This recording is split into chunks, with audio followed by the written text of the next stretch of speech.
I'm 22 years old and I have about $100,000 worth of debt to my name. According to finder.com.au, the average Australian household has $261,492 of debt. And although most of it is in the home, it's still a substantial amount. So broken down, this looks like home loan debt of $665,978, credit card debt $3,306, personal loan debt $8,098, car loan debt $13,315, and student debt $27,640. I have come to realize that people who have student loan debts, especially I know in Australia, have really crumbled at the thought of their student loan debt. The inflation that they were putting on top of this student loan debt was stupid. You would wait the whole tax year and then have the amount that you've paid applied, and then they would apply the indexation, and you feel like you're just back at square one because you haven't really made that much of a dent in the payment, and it's just so ridiculous. We now have a few initiatives or apparently things that might help with that, but I just think it's insane to think that years and years ago, people were able to study and go to uni and pay much less than what it costs now. And I just think it's so wrong. People are trying to do the right thing, get their degree, to get a higher paying job, which isn't always the case, unfortunately. But it's just wrong. It's sad. And I think something needs to change with that. According to debt.org, American household debt is on a relentless upward trajectory. It was at a record 18.20 trillion by 2025, up 4.6 trillion since 2019. It includes 12.80 trillion owed on mortgage loans, 1.64 trillion in auto loans, 1.63 trillion on student loans, and 1.18 trillion in credit card debt. As you can see, these statistics are very worrying, and I know we are in a living cost crisis and it's affecting so many people around the world. It's sad. You see people using credit cards just to pay for things such as groceries, fuel, just everyday expenses that we shouldn't feel are something that puts us behind. What we are doing today is looking through a few videos this young woman has shared and we will react to them. So let's go through the first one.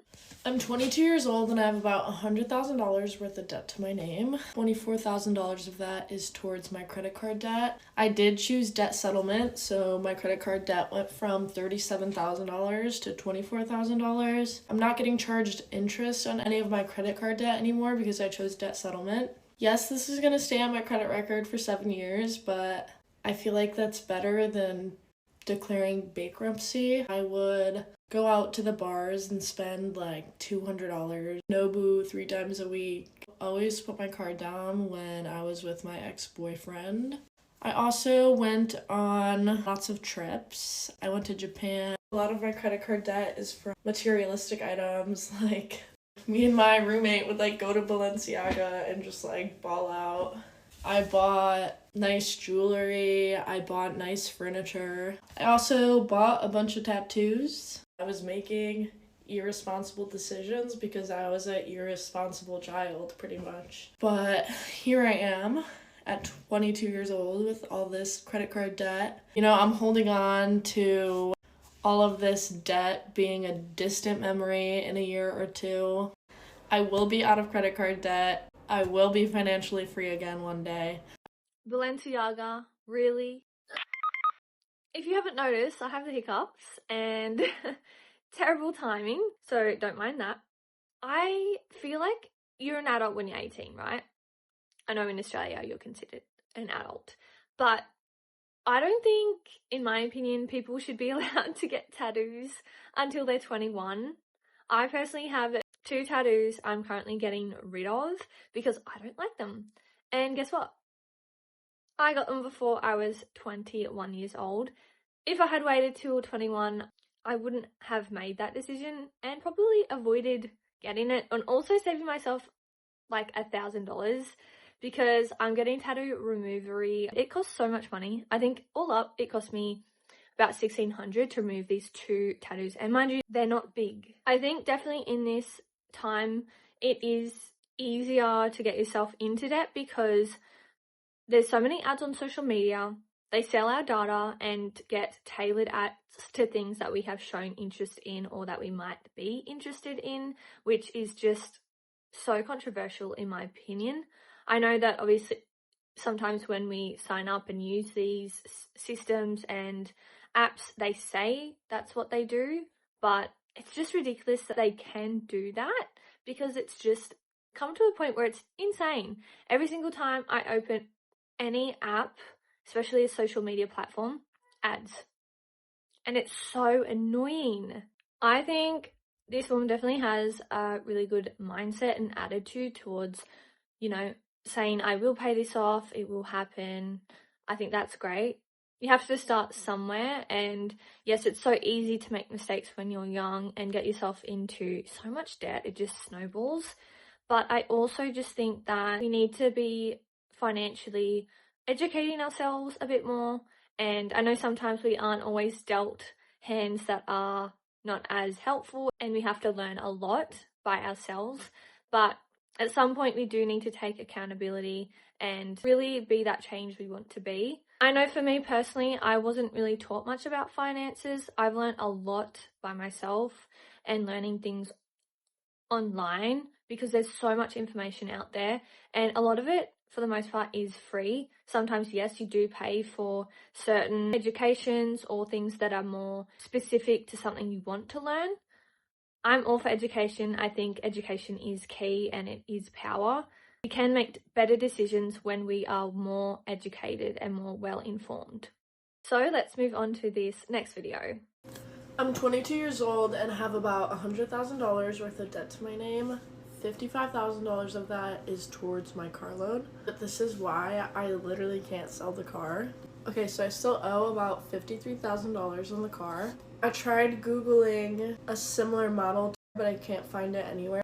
This is the closest thing I found, and it's only selling for $39,000. My car has a little bit more modifications than this one, so let's just say I can sell the car for $39,000. That means I would have to pay the bank about $11,000 just to get rid of the car. I think the right term for this situation is being upside down on a car. On top of that, I would have to find a new car. Let's say I find a car for $5,000. That car is only going to last me like 2 to 5 years until I have to buy another car for another $5,000. So at this point, I should just pay off the car loan. Let me know what you guys think. I don't know how refinancing a car works. I would love to refinance it. I've had 2 missed payments before. I'm all caught up now. And my credit score is a 513 right now. Obviously, I learned my lesson with this thing. I'm never gonna buy another car again. Car loans are ridiculous, and oftentimes when you go to the car dealerships, obviously they're just trying to make a buck. So they don't always have your best interest. It's mostly what lines their pocket the most. I think it's really important to understand that new cars don't always necessarily mean they're going to be amazing. I've seen brand new cars get purchased and some people have had so many problems with them, and they've had to take it to the car dealership to get them fixed, and sometimes it can take weeks depending on what the issue is, which is ridiculous. I personally bought a second-hand car and I love it. I'm having her for so long. I've paid her off. I own it in full. No car loan. It is so freeing. You just need something that's reliable. And for me, something I found a lot of value in was getting it serviced and making sure that everything was up to par and the car was good to purchase. I don't see myself getting into car debt anytime soon because what's the point? I have something that works. That is such an insane amount of money, and it's so crushing when you see how much it depreciates once you purchase it. Basically, once you drive it out of the car dealership, it's already depreciated in value. That's just insane. And to see the amounts compared to the loan and compared to how much the car actually is worth, so bad. Comment below, let me know if you've had a car loan, because I think they're such a money pit. They're honestly, unless it's like some vintage car that actually might appreciate in value, I don't think an everyday car is ever going to make you money unless there's extreme circumstances. So I just don't see the point and value in putting yourself in that much debt. I'm 22 years old and I have $37,515 worth of credit debt. I also have a $7,992 student loan. I also still owe $55,829 on my car. In total, I have about $100,000 worth of debt. If you're anything like me, you haven't made any credit card payments in over 6 months. You have creditors calling you every single day, and you're feeling hopeless. But don't stress out, there's an answer to everything, and you'll get through this, I'll get through this, we'll get through this together. As of today, my credit score is a 498. So join me on this journey to pay off my debts. We'll see how high I can get my credit score. I'm also not here to give financial advice, obviously. I'd probably be the worst person for that. Honestly, 498 isn't the worst credit score I've heard. I've heard in the 200s before. I think that, again, great attitude. She's really trying. And I think that we all have to start somewhere. It's so easy for debt to snowball. And then you just feel so taken aback when you realize how much it totals to. And it would be scary having people come after you for debt and things that you're owing on.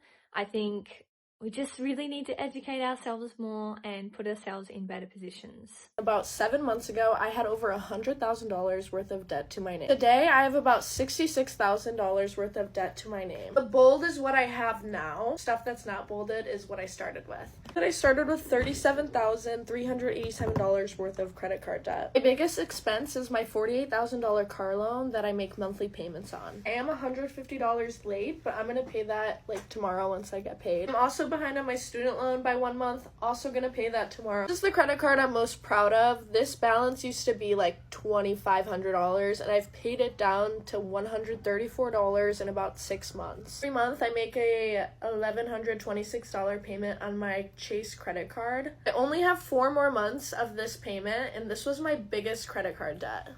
I made a $509 payment on my Apple Card. I think I have 10 more payments of $500. Once I finish my Chase credit card payments, I'm gonna double up on this payment. This one's a curveball, because I never told you guys about this debt that I have with T-Mobile. Is already sent to collections. But yeah, I'm 22 years old and I'm actively avoiding bankruptcy and I should be out of debt in like a year minus my car loan. So as you can see, she's definitely made a good dent into that debt and she's trying to really get it down, which she has. 100,000 just over, down to about, I think she said 60 something thousand. That's amazing. That's like 40,000 less, so nearly. So good on her. I think that, you know, we are all really trying our best at the end of the day. Sometimes we go through things like this and we just have to see that light at the end of the tunnel. Comment below, let me know what you think, and have you been in or heard of similar situations? Let me know below as well. Thank you so much for being here. I appreciate having you.